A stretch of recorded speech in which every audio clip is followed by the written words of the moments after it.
어떤 부동산 고민 있으세요?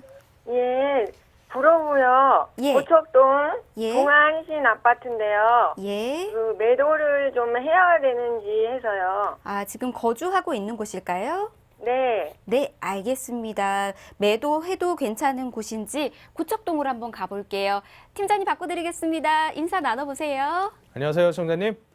네, 안녕하세요. 반갑습니다. 네, 반갑습니다. 자, 거주하시는 물건 얼마나 오래 거주하셨죠? 거의 20년 거주했어요. 아, 오래 거주하셨구나. 네, 조금 요새 속상하시죠?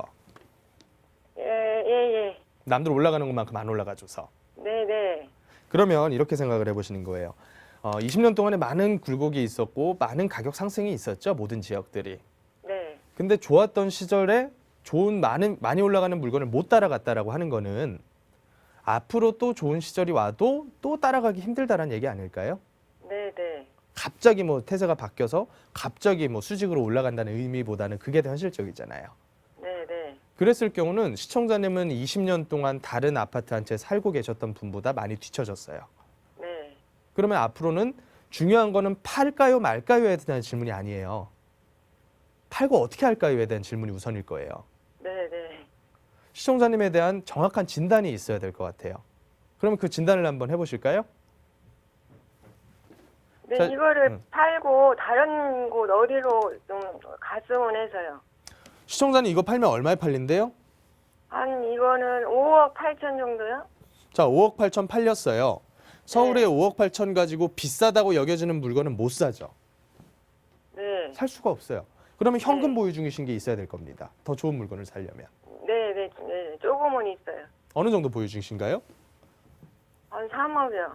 자, 현금 3억을 보유 중이세요. 네. 지금 경제활동을 하고 계신가요? 네. 언제까지 하실 예정이신가요? 경제활동은 한 20년도 할 수 있어요. 20년 더 하실 수 있으세요? 네. 그러면 사실 큰 무리는 없으시네요. 소득에 있어서는. 네. 그럼 이 3억에 대해서 자녀분이 있으시다면 혹시 증여 생각하실 게 있으실까요? 아니, 자녀는 그냥 조금 해줬어요, 조금요. 이미 조금 주셨어요? 네, 해줬어요, 좀 그 아파트를. 자, 조금만 그러시면 해서 보태서. 요 3억은 네. 순수하게 시청자님의 자산 증식용으로 쓸 수가 있는 돈이네요. 네. 자, 그러면 일단 매도를 한다라고 가정을 할게요. 매도하고 나서 서울 내부 쪽에, 고척동은 사실 서울의 가장 끝 쪽이라고 보시면 될 거예요. 네. 조금 더 중심에 가까운 쪽으로 이사를 가셔서 전세를 좀 사세요.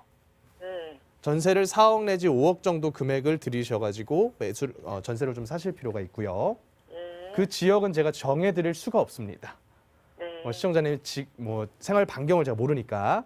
네. 근데 비싼 동네 가셔서 전세 사시라는 거예요. 그 이유는 간단해요. 때가 돼서 이제부터는 아파트를 매수해야 된다라고 생각되는 때가 오잖아요. 네. 예를 들어 가격이 한 20%, 30% 조정이 됐다. 그러면 보통 사람들은 본인 살던 곳 동네에서 물건을 찾아요.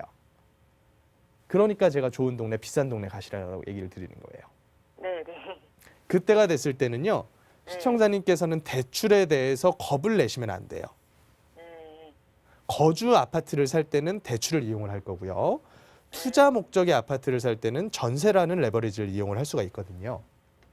근데 이런 부분들에 대해서 두려워하셨다가는 절대로 자산 증식을 남들보다 더 크게 못해요. 그러면 대출을 얼마까지 껴야 될 거냐. 내 소득으로 감당 가능한 영역까지는 대출을 받으실 필요가 있어요. 50%든 60%든. 그래서 오히려 한 채만 가지고서 내 어떤 자산 증식을 꿈꾸시는 분들은 싼 물건 가지고 하실 생각하시면 안 돼요. 싼 거 사놓고 이게 더 높아질 거야. 이런 생각을 하시면 절대 안 됩니다. 한 채 거주하는 집 한 채만 가지고 어떻게 하실 분들은 무조건 비싼 데 가셔야 돼요. 네. 그래서 시청자님한테 제가 전세조차도 비싼 데 가라고 말씀드리는 거예요. 네. 그리고 일부는 현금 보유를 하세요. 전세 4, 5억을 가지고 전세를 들어가셨으면 가지고 계신 3억에다가 여기서 나오는 한 1억 정도 현금이 또 손에 쥐어질 거거든요. 그걸로 당장의 아파트 매수를 해서 내가 살 집부터 들어가겠다가 아니라 제 생각으로는 그래요. 4억 정도 금액에다가 전세를 끼고 갭 투자 형태로 해서 예를 들어 10억짜리 물건을 사놨다가 한번 팔면 그게 내 돈이 될 수가 있거든요. 네. 그러면 그런 시기를 조금 기다려 보실 필요가 있어요. 잘 이해가 안 되시는 것 같은데요, 시청자님이? 아니요, 예, 맞아요. 예. 이해되세요? 예, 많이 되고 있어요. 그래서 만약 시청자님께서 경제활동을 안 하셔서 소득이 없다라고 했을 때는 저는 전세를 조금 싼 데로 가면서 가지고 있는 자금으로 월세 좀 만드시자라고 말씀드렸을 거거든요. 네. 근데 시청자님이 경제활동 20년 동안 탄탄하게 하실 수 있다라고 하니까 제가 이렇게 조언을 드리는 거예요. 네. 이해되셨죠? 네네. 또 궁금하신 거 있으신가요? 감사합니다. 궁금한 거요? 네. 아니, 그냥 안양에요. 네. 냉정지구에 음. 거기 뭐야, 재개발하는 데가 있는데요. 네. 그, 뭐냐면, 주거 환경 정비 사업을 하는데 네. 거기가 살 게 하나가 있어요. 근데 거기가 괜찮은가요? 지금은요. 네. 서울뿐만이 아니라 경기도권에 있는 정비 사업들도 사실 많이 흔들릴 거거든요. 아, 네. 지금 말씀하셨던 주거환경 정비 사업의 종류가 두 가지가 있는데 네. 그 중에 하나는 현지 개량이라고 해서 동네에서 도로 닦고 뭐 가로등 놓고 그냥 이 정도 사업에서 그치는 거고요. 네. 그거 이외에 별도로 신축해서 아파트를 짓는 사업이 또 있어요. 예. 근데 재개발하고 차이점이 뭐냐면 공공성이 더 강화가 돼요. 네. 그 얘기가 뭐냐면 땅을 더 많이 내놓든 기부 찬합을 더 많이 하든 임대주택을 더 많이 짓든지 간에 조금 더 공공적인 목적이 강하다라는 거죠. 네. 그럼 재개발보다 사업성 떨어지겠죠. 네. 근데 재개발조차도 지금 제대로 추진이 안 되고 있어요.